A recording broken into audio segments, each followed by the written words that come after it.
to Noodles, and it's going to be an absolutely monumental show this evening. I guarantee it. Do we guarantee it? Yes! Straight away, look at this. Take a look at that. It says, if you see us, don't forget to wave. Now, we usually say that at the end of the show. This week, we're saying it right at the beginning because this has come in from all the children and teachers of Cockleshell Bay Class, Stanley Fort Play School. They say, we hope you like it, and could you please show it on the programme? Of course we will. Of course. But you've got to say a big hello to us as we watch and enjoy this show every week. Thank you, Kate Sturdy, Kath Williams, and Melinda, Harry, and all the 24 children in the class. Yeah, and they're all here. All those little hands, and one big hand up there, presumably Mrs. Harry the teacher. You see Christopher, Natasha, Dion, Diane. There's Mrs. Sturdy over there. Oh, Kylie, Thomas, Richard, thank you. Mrs. Williams. So come on, shall we say hello to them? Whoa! Right, now very recently I went down to City Plaza and something awful was happening down there. Now what could happen in City Plaza? Something that could disturb the peace. Anybody? Any ideas? Okay. Yeah, an elephant got a peanut off my brother. An elephant got your... Well, yeah, okay. Sarah? An elephant is eating all the buns in the baker's shop. Yeah! You are getting closer, you're getting closer. Donna?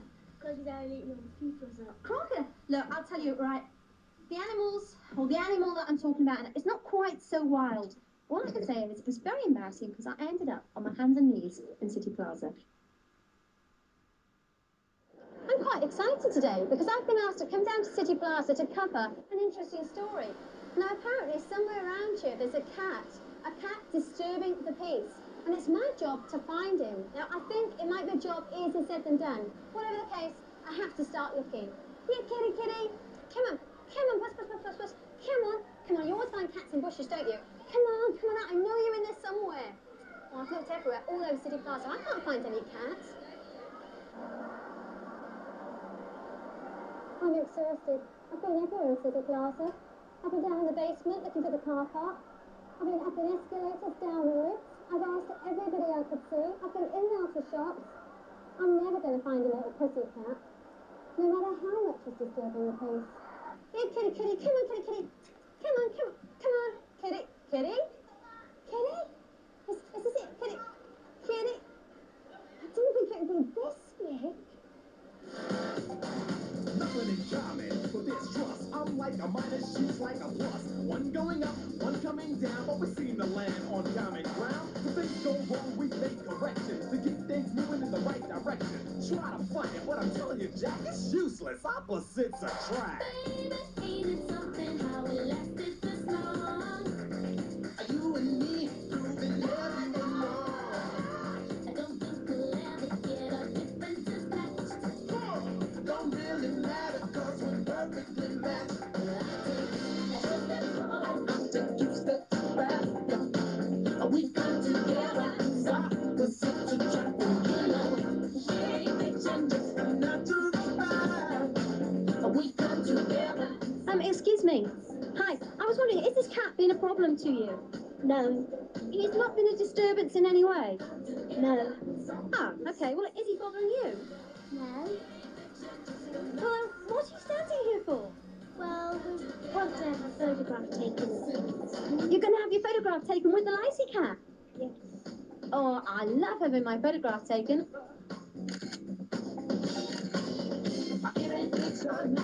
Well, it turns out this photograph isn't just any photograph, it's a three-dimensional one. Well, I don't know what that means. As long as it doesn't mean that my nose is going to stick out, I don't think I mind. Well, you'll see the result back in the studio because they'll hopefully deliver the print.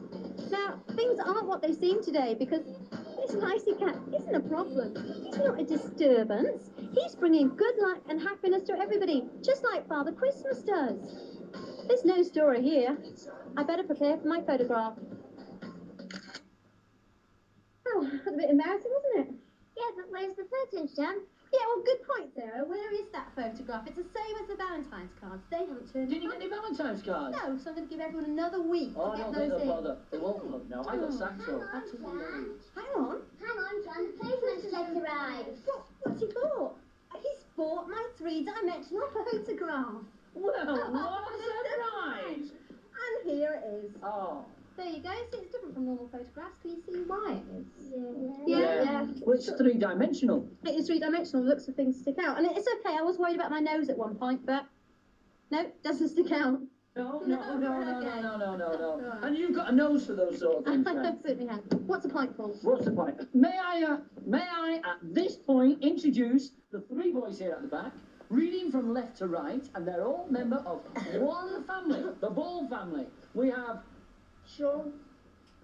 Owen, And Alan, and they all want to say hello to... our big sister and our our nana. Grandman. Yeah, and that's in Wales, and I reckon that video, after this programme, will be hurtling its way back to Wales. Down here at the front, as I move forward, is Jenna, yeah? Give him a wave. Give him a wave. Yes! Now, Jenna, what's your favourite food? Chips. Chips. I love chips as well. Now, can I ask you, can you tell the difference between a good chip and a bad chip? I just leave it. That's a good answer, sir. If you don't like a bad chip, you leave it. Good girl. Very good. You know, you could be a food critic because you've got to be able to tell the difference between good and bad food. And guess what? I can do that job.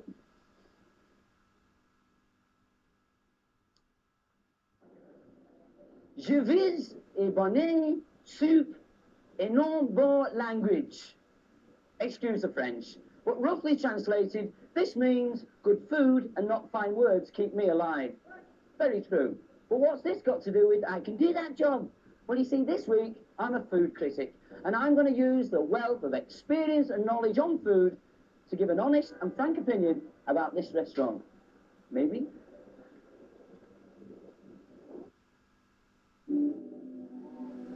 Before I get down to the main task, I'm just filling in one or two things about the restaurant in general. When was it established? 1989. Daily opening and closing times, 11:30 to 12:30 and 2:30 at weekends. Carl Valet? No. Do you need a reservation? Yeah? Yeah. Maybe not. Right, now, I've worked out all the things about the restaurant, all the information, but I need to be told what to look for when I'm eating. Jack, you're a food critic. Any advice? First of all, it's not really a food critic job. It's a review job. If you base what you're doing on what you like, then you're only going to be able to talk to the readers who think exactly the same way you do. What you really want to do is look at a place impartially and say, well, I like this because, and then take the because and describe that. If you're talking about this place, you say, well, it's very American. Lots of hamburgers, lots of fun, lots of rock and roll on the jukebox. That's what you tell them there is. Doesn't matter whether you like it or not. The whole point is to get the idea of what the place is like out to your readers. Okay. Now, when you're going into a restaurant, do you remain anonymous? Do you say, here I am, I'm a food critic, or do you just sidle in and don't let them know? Go in usually like an ordinary customer and sit and have dinner. But after dinner, I have to tell them who I am because I have to ask some questions. You were very wise to start off by getting all that information. There's also a few other things you should know. How many seats the place has, when they're busy and when they're not. Okay. Whether the chef does specialties, what's the chef's name, where's he from? Yeah. What kind of... The service, the staff, yeah? The service, the staff, the whole thing. And mostly your job is to describe, not to be a fan. Okay. Do you enjoy your job?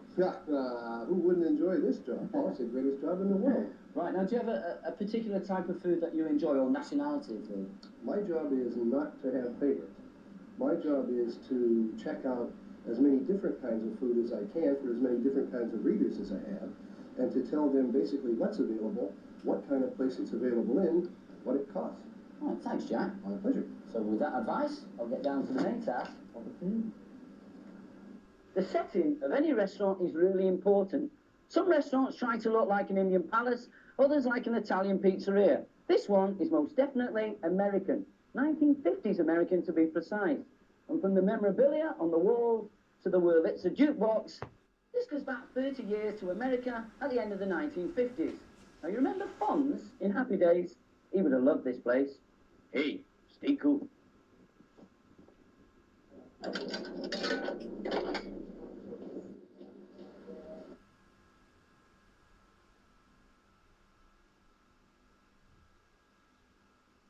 Wop bop loo ma fa lop bop bop to the fruit, oh root, to the fruit, woo, to the fruit, oh root, to the fruit, oh root, to the fruit, oh root. Wop bop loo ma fa lop bop bop, got a gal named Sue, she knows just what to do. I got a gal named Sue, she knows just what to do. She brought me to the east, she brought me to the west.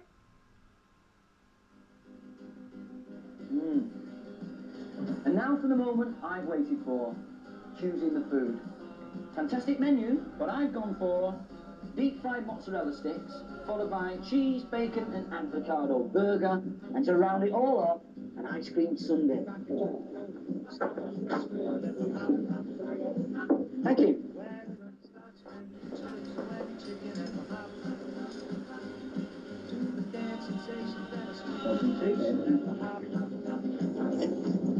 Let's go to the hop. Let's go to the hop. Let's go to the hop. Let's go to the hop. Come on. Let's go to the hop. Let's go to the hop. We'll start moving at the hop. Where the jockey is smooth and the music is blues at the hop. Cats and the chicks gonna get their kicks at the hop. Let's go! Let's go to the hop. Let's go to the hop. Let's go to the hop. Let's go to the hop. Come on. Let's go to the hop. Let's go! Ah, this is tremendous. And the mozzarella sticks? The best. The burger, and the salad, and the french fries. It's just a wonderful experience being a food critic. I've got to have another one of these. Well, pleasant surroundings, friendly staff, good food. I could get used to this. Of course, I'm going to have to write my report or critique very artistically to impress people, to make them think I know what I'm doing. Really, there's nothing to it. I can do this job.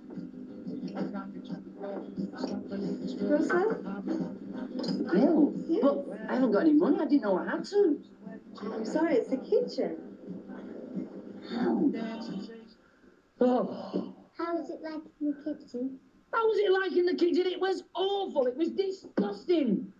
I did all that hard work. I gave myself a good time there. I did the job as a food critic, and they put me in the kitchen. Would you believe it, Angela? Yes.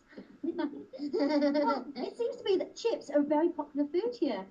Hands up if who likes chips. Oh, you look, they're not healthy for you, know. Lettuce is much better. Lettuce? I live on lettuce. Boy.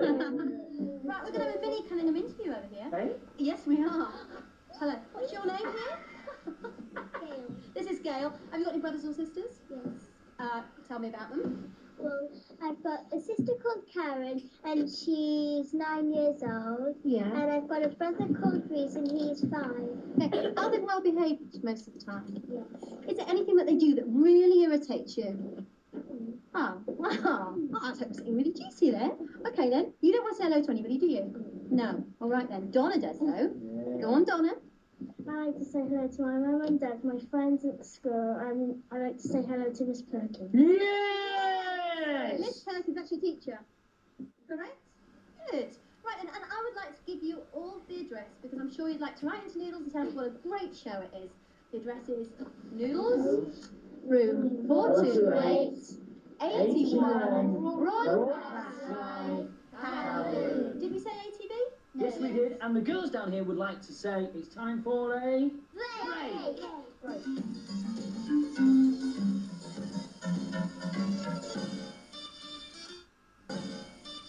Well, we're back for the second half of Noodles, and I've got to take this opportunity to say a big hello and a thank you also to Kate Westwood. Now, Kate's written into us quite a few times. She's asked to come back on the programme. Kate, we hope we'll get you on. We're going to have a few quiet programmes, and then maybe a big blasting party, so perhaps we can get you on for that one. Yeah, and thanks for that true. band that you sent us in the post, because it's really nice. In fact, we'll let you know at the end of the programme how you can be involved in one of the big blockbuster Noodles programmes in the next few weeks. Keep watching. Now, a few weeks ago, I asked a boy on here, what does he do during the commercial break? And he said he goes to the loo, He washes a car, does a bit of modelling, and then he manages to get back to watch the rest of the programme. So I asked the girls here and Alan down there, and listen to the answers. Sarah? I go and get a drink and a chocolate bar. Jenna? I go and get my lunch. Go and get your lunch. Fair dues, fair dues. Alan? I just sit there. Just sits there. Oh, of course. You're probably frightened of missing just 1 second of noodles. Is that right? You're frightened of being in the kitchen and it goes back on. Well, you see, the thing I've got to do during the break is I've got to get ready for the Cunningham interview. Of course. Yes, and this week, well, it's the first of a very unusual pair on the Cunningham interview. This week on the Cunningham interview, we see the very first of the Hayward twins. Hi, I'm Claire Hayward. I'm 14 years old and I'm in the 4th year at St George's School. Now, I know straight away you want to tell us about some friends of yours, so go for it. Yeah, well, one of my best friends recently just left. She left on Friday. But we mainly hang around in a group of about 8 people and we just have a mess about, really have a laugh. All right, can I ask you again, what was your age? 14. 14. Do you think in Hong Kong there's enough things to do for 14-year-olds? Not really, no. What would you like to see more of? I think I'd like to see more youth clubs and stuff where we can go and meet our friends. Because that's not very good at the moment. Okay, have you got any hobbies? Yeah, I like play a lot of sport, especially football and hockey. All right, I'll bring you back to the football. Do you have a favourite football team? Liverpool. Liverpool. Okay, we'll go moving on quickly. Do you play any other sports? Hockey. I really like hockey. Right, now I know another interesting item to teenagers is music. So, have you a favourite pop group at the moment? Not really, but I like most chart music. You don't have one particular No. group, special group? No. What's your opinion on Kylie Minogue? I don't have an opinion on Kylie Minogue. I don't like it. What about favourite television programmes? I like LA Law. Oh, good. And children's television programmes, perhaps? Noodles. Oh, a fine answer, a fine answer. How long do you say you've been in Hong Kong? About a year now. Now, you were in Germany before that? Yeah. How does Hong Kong compare to Germany? It's a lot warmer. Hong Kong is? Yeah. Yeah. What do you miss most about Germany? I like my friends and the snow. I like playing in the snow, but because we don't get snow out here. Where were you in Germany? A place called Gütersloh. Right. That's in the north of Germany. Yeah. So, is it the picturesque rolling hills and little... No, it's very flat. It's very flat, but it's nice countryside. Okay. And is there one main thing you miss about Germany? No, not really. Not those great big sausages? Oh, yeah. Yeah. Food's nice. Right, well, we're going to see your sister next week, but thanks for coming on. See you next week on the Cunningham interview. Everywhere we go, people always ask us, who we are, where do we come from, so we tell them, we come from Wales, mighty Wales, mighty Wales, mighty Stop, cut. Wonderful. See there. Yeah. Do I take it you're all from Wales? Yes. That's an absolute coincidence. You are? I am indeed, and in fact, that whole fact that we all come from Wales, and that whole song, there's only one thing I can say about it, and that is that it is... It's absolutely fascinating. Absolutely fascinating. I'm feeling a bit hungry, a bit peckish. And you know I like food because we've been through that before. In fact, there's nothing I like better than to sit, have a relaxing meal with some friends, take my time. But you know, Hong Kong's a really busy place and it doesn't always give us time to do that sort of thing. And that's why fast food is so popular. Now, if you're going to have fast food, you don't just have to have French fries and burgers, you know. Oh no. Today, I'm going to try Japanese food. I'm told it's really good.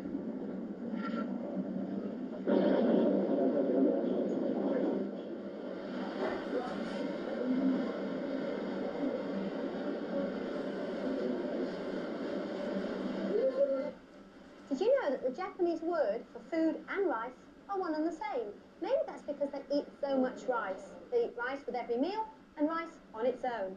Now, I asked everybody, what should I eat and what should I drink if I'm going to a Japanese restaurant? And the one thing they said was green tea, that's a must. Now, in Japan, tea is called cha, which is probably why it's called the very same in England. Now, another word that sprung to everybody's lips was sushi. Okay, well, I've got the sushi here. It's rice, it's raw fish on the top. I've never eaten raw fish before, so it's a bit of a first. And apparently, all you have to do is dip it in the soy sauce, straight into the mouth. Easy, as long as you can pick it up with the chopsticks. Front, back. Okay, we're ready. It's a big piece. Lovely. There is a saying that the Japanese eat with their eyes.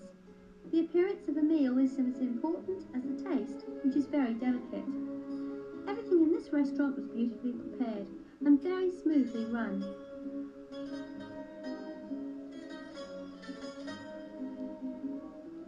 Sushi restaurants are very popular all over the world.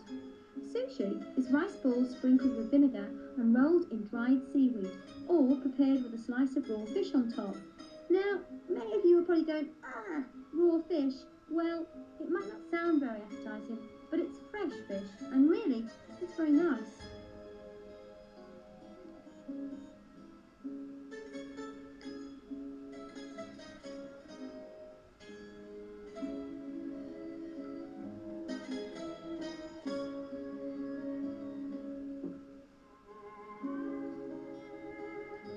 This restaurant specialises in sushi, but sukiyaki restaurants are also very popular all over the world.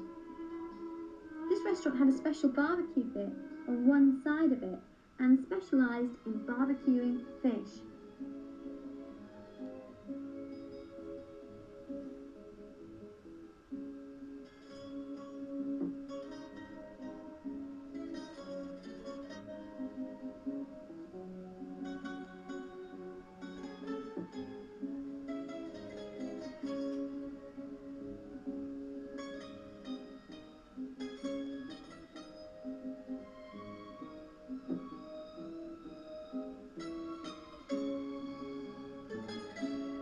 The word in this restaurant seemed to be that although the food might be fast food, the preparation is very detailed and careful.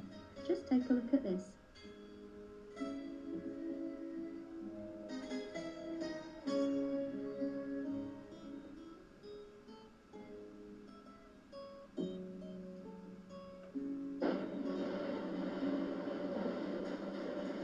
So what can I say? Sushi, green tea, and now this. I think I'm almost full. Japanese food? Absolutely fascinating. So, Gail, anything you'd like to say about that piece we just watched? Well, of course, it was absolutely fascinating. I'm very glad you said that, thank you. Well, what we have to say down here is this. It's time for a story. It's time for a story. It's time for a story. There is a quiet, peaceful pond near here, but for the frogs who live in the pond, it is neither quiet nor peaceful. There are too many big fish and too many small boys. We need to get away from this pond. We want a holiday, said the frogs one morning.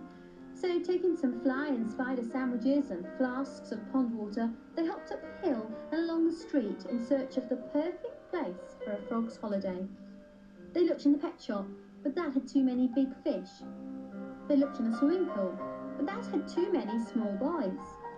Then they came to a place that was warm and damp. There were no big fish and no small boys. It was Mrs. Crumple's laundrette. The frogs had found the perfect place for their perfect holiday. They waited until the last customer went home, and Mrs. Crumple locked up the shop and went upstairs. Then they had lots and lots of fun. Mrs. Crumple came back downstairs with a large bag of her own washing. "What's going on?" cried Mrs. Crumble. "Out by morning," ordered Mrs. Crumble. "But we want a holiday," wailed all the frogs. "I need a holiday," said Mrs. Crumple. "Then off you go," said the frogs, "and we'll mind the shop and the baby as well." So the next day the frogs washed towels for the hairdresser, folded sheets, and made sure that people behaved properly in Mrs. Crumple's laundrette. They also kept the baby fed, and cheerful, and clean. At the end of the day, they were tired but happy. Mrs. Crumple went to the quiet, peaceful pond with her fishing gear. She had a nice long sit down and a cup of tea and some jam sandwiches. Then, feeling much refreshed, she caught a big fish and chased away lots of small boys.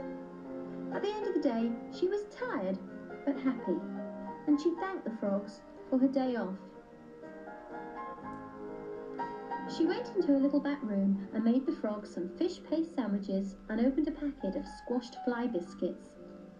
Next morning, the frogs said goodbye to Mrs. Crumple and thanked her for their wonderfully quiet holiday. They went back along the street and down the hill to the pond, where life is always too exciting. And whenever the frogs want a holiday, they go back to Mrs. Crumple's laundrette and give her a day off. It is the most perfect place for a frog's holiday. All good things must come to an end, and quite sadly, Noodles will be coming to an end in just a few weeks' time. Now, you'll see 1 or 2, 3, 4, 5 Noodles programmes, very quiet, low-key, no children to see. But then on the very last week, we invite you to come in. And here's where you write to if you want to come and join us for that party last of Noodles programmes. It is ATV, room 428, 81, Broadcast Drive, Calvert. I would promise you that'll be a great party and it'll be a great way to end Noodles.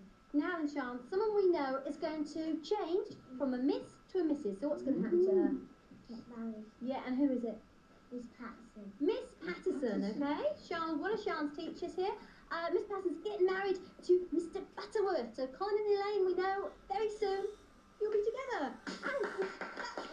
Way! How romantic, how romantic. That's brought us to the end of the programme, and that is something. And that is, if you see us, don't forget to wave. Bye.